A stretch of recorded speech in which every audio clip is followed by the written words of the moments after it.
Now to the third session about how cyber and AI can help tackle disinformation. And I have the pleasure to call Rafi Mendelsohn, VP Marketing from Cyabra, to talk about the AI approach. Rafi.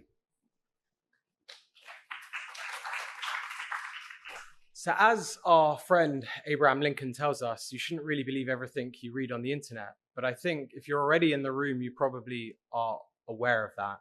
And we've had great speakers, some fascinating insights, great solutions and frameworks. And apologies to the organizers, because I was changing my slides up to about 40 minutes ago to try and adapt in an attempt to how can we bring this all together to help us understand the frameworks and the methods of disinformation, how AI is impacting that, and then also some of the examples both in Israel and outside of Israel as examples of what's happening today, and then how can we apply that framework. So that's what we're going to attempt to do over the next 15 to 20 minutes. Just to introduce, we're Cyabra. I'm Rafi Mendelsohn. I know it might be confusing when someone walks on and looks Israeli but comes on with an English, London King's English accent. We work in order to uncover and peel back the curtain of malicious actors who are using mostly social media to conduct influence operations and harm social discourse. And we do that by uncovering the malicious actors, by looking at the bot networks and uncovering increasingly fake Gen AI content. We are really, our aim, we're an Israeli startup with offices in the US, and a lot of companies in October pivoted their technology. For the last 8 years, Cyabra's main mission has been to uncover disinformation and fight disinformation. And so we uncover the good, bad, and the fake of the online. So we work with governments, and also we work intelligence units at governments. We also work with companies, increasingly brands, which is quite interesting. But a couple of years ago, we also had the opportunity to work with Elon Musk and his team as he was looking to acquire Twitter. As I'm sure you all remember, there was an interesting conversation about exactly how many fake accounts are there on Twitter. What exactly is Mr. Musk buying? How many users are there? And he said that there were 20% fake accounts on X, and Twitter was saying 5%. And so we were actually brought on board by Musk and his team to be able to use our technology that we have developed to understand just exactly how many fake accounts are there. So we conducted some analysis, and then as the debate, the very public debate or conflict between Musk and Twitter continued, he was also able to get the data that Twitter based their numbers on, and then handed that to us so that we can run that by the Cyabra algorithms. And we actually found it's not 5%, it's not 20%, it's somewhere in the middle between 11 to 13% of a given conversation on X involves fake accounts. Now, of course, a big part of the missed conversation is it's not just about the fake accounts or the number of the proportion of fake accounts, but it's also what impact are they having? What are the narratives? What are, if it's 5%, if it's 20%, are they having a disproportionate impact on the wider conversation? Of course, the answer is yes, but we really want to understand how are they operating? Is it in a coordinated manner? What are the narratives they're putting out? And crucially, what's the impact that it's having on the wider conversation? So this was an interesting perspective, but it really allowed us to use our technology to be able to be part of this conversation, which was interesting. Since Twitter X was acquired, we have been spectators like the rest of everyone, and watching what's been happening from afar. So I mentioned that we detect fake accounts. How do we do that? We're not a fact-checking organization. We are an AI algorithms to be able to look at the behavioral parameters, the way accounts behave online, and to be able to understand with a very high degree of confidence, are these accounts acting in an apparently authentic or inauthentic manner? So we look at hundreds of different behaviors, including the way that they interact, the way that the account has been made. Are they posting 23 of the 24 hours of the day? Are they posting in, claiming to be based in Texas, but they're actually posting in 8 different languages and none of them are English? We're looking at, in real time, at scale, to be able to uncover all of the behaviors and to be able to run a series of red and green flags to say, is this account showing an inauthentic behavior? And then once we're able to do that, it's not just about what the conversation is, what the sentiment is, how many mentions, or even just how many fake accounts. Like I mentioned, it's about what impact are they having.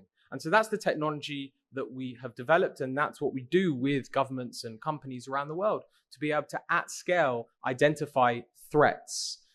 We've heard the word disinformation. We've heard it being used in lots of different applications. How do we identify the threats coming from social? In order to be able to frame this and to help us understand it in our minds, it's very, very useful to think about the ABC of disinformation. At Cyabra, we are always thinking about it from the perspective of malicious actors. How are they operating? How are they thinking? How can we stay one step ahead? We're talking about very, very smart people, whether it's state actors or otherwise. But the way to think about it, and I'm really hoping that it's a shame that this wasn't introduced right at the beginning, because it would have been useful to sort out in our mind in the kind of various concepts that have been introduced today and examples, and helps us put it into different boxes. So if you're a malicious actor, you're thinking about the ABC, which is actors, behaviors, and content. What are the actors? What are the accounts that I need to create? Is it a sock puppet, a bot, a troll? How many do I have to make? What's my resources to be able to put into that? What are the kind of actors? What are the kind of accounts? And what's the scale? How many do I have to make? In a very successful disinformation campaign that they might be planning, are they having a few sock puppets that is more resource heavy in order to try and appear more genuine? And is that going to be supported by thousands of bots that are easier to create? How are you going to do that? And then the B is the behavior. Now you've created your online foot soldiers. And that's certainly a term that I think we should have in the back of our mind. And I think whereas the 2016 US election was a bit of a waking up moment for a lot of people and the US about disinformation, I think in Israel, October really was a moment for us to realize of the impact. And we're going to go into that in a second. How do we create the online foot soldiers that we've created? And then how do we want them behaving? How do we want them interacting with each other? And then how do we want them interacting with the you and me, the real people interacting on social media? And then the C is the content. What do you want them saying? Are they amplifying? Are they posting? What kind of text are they putting out? What kind of comments are they putting out? And when we talk about the A, B, and C, and then we think about the way that successful or even not successful disinformation campaigns are run, this is a very useful way of thinking about it. It's not a concept that's come from Cyabra, but it's certainly one that we use to think about and put that framework in. And when it comes to Gen AI and Gen AI tools, great technology, we're all using it. It's not the technology itself, but it's the way it can be utilized. And it is being utilized by malicious actors in an incredibly effective way, particularly when it comes to the C, right? We used to interact with, crypto or whatever bots that would come on our feed. And it used to be relatively easy to be able to spot. But actually, it's incredibly hard to do that because of the way that Gen AI tools have been created and are being utilized. So the barriers to creating fake actors, mimicking human behavior, and generating content that looks authentic has reached an all-time low, and it makes it easier than ever to be able to do that. So how do we think about this in terms of the AI battle? And here are just a couple of examples. Last year, we saw a fake account that was posted about the Pentagon, an explosion at the Pentagon. And obviously, the image was Gen AI created, and that's how we should think about it. But it spread rapidly through Twitter, and the image was shared by a fake account that was impersonating Bloomberg News. It was called Bloomberg Institute. And it was incredibly effective because what we thought would happen when we conducted analysis is that it would be supported by thousands of fake accounts. But actually, in reality, it was real people that were duped and that were helping spread this content. And the impact that it had was enormous. In terms of the S&P 500 dropped by 30 points, eventually corrected itself. But we can see just how easy it is. And if we apply the ABC framework to this, we can see that the image was Gen AI created. That's the content. When we think about the solutions, how do you identify that? It's incredibly difficult. Cyabra has also developed some tools to be able to identify fake content. No organization will ever be able to tell you that it's 100% or anywhere near 100%. The organizations that are behind the LLMs can't even develop the tools to be able to do that. So how do we create in real time? There was something mentioned about within 60 minutes or taking down the accounts within 5 days. It's very, very difficult. And a lot of the damage, as you can see, was created. So the C is the content. But then if we think about the A was an impersonation account. And so we have to, when we think about the solutions, we have to think about each of those things individually and how we can have possible solutions that can be applied to each of those things. How do we identify the C in real time? But also, how do we identify the A? Now, obviously, the account was taken down pretty quickly. I don't know how long that account was in existence for, but it presumably had been in existence for at least a few weeks, a few months, and it was an impersonation account. Now, if that account had been taken down, that would have avoided this whole situation. We don't know who was behind this, but it was incredibly easy to do. It literally could have been a teenager in their bedroom. And look at the impact that it's had. And then we start to see around election season, there are elections all around the world, in the UK, elections next week, and we're seeing Gen AI images, but these are relatively easy to spot. I think what we're going to expect to see, and this is not my opinion, but opinions I've seen of experts out there, is that you're going to see fake images, fake content, but also you might see the slight recontextualization or the adaptation of actual real content, as we saw with Biden recently at the G7. And so we should expect to see a lot more of this. Now, I wasn't really going to include this, but there's been so much conversation about October. And so there has been continued disinformation and disinformation attacks on social media from October. And we conducted some analysis. I'm just going to go very quickly through it. So this is analysis that we conducted just on the 9th and 10th of October, looking at the 7th and the 8th. We analyzed 2 million posts, pictures, and videos across some of the main social media platforms. And we identified that out of the sum total of the conversation about the war, I don't know about you, but I was spending a lot of time on social media trying to understand exactly what was going on. 1 in 4 accounts, 25% of the accounts, apologies if you've heard this before, but I wasn't going to include it, but it just seems so relevant. And it's not like the numbers have gone down today when Israel is being discussed about other topics. 1 in 4 accounts on the 7th and 8th on social media were fake.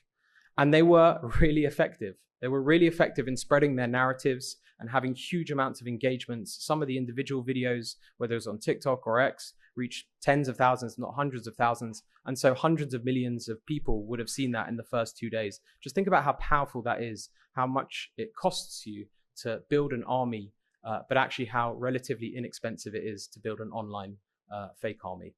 And I'm not going to go through every single one of the narratives, but I just want to point out as an example of the sophistication that we saw within hours. On the 7th itself, we can see that there was real videos that were used. You would recognize this video.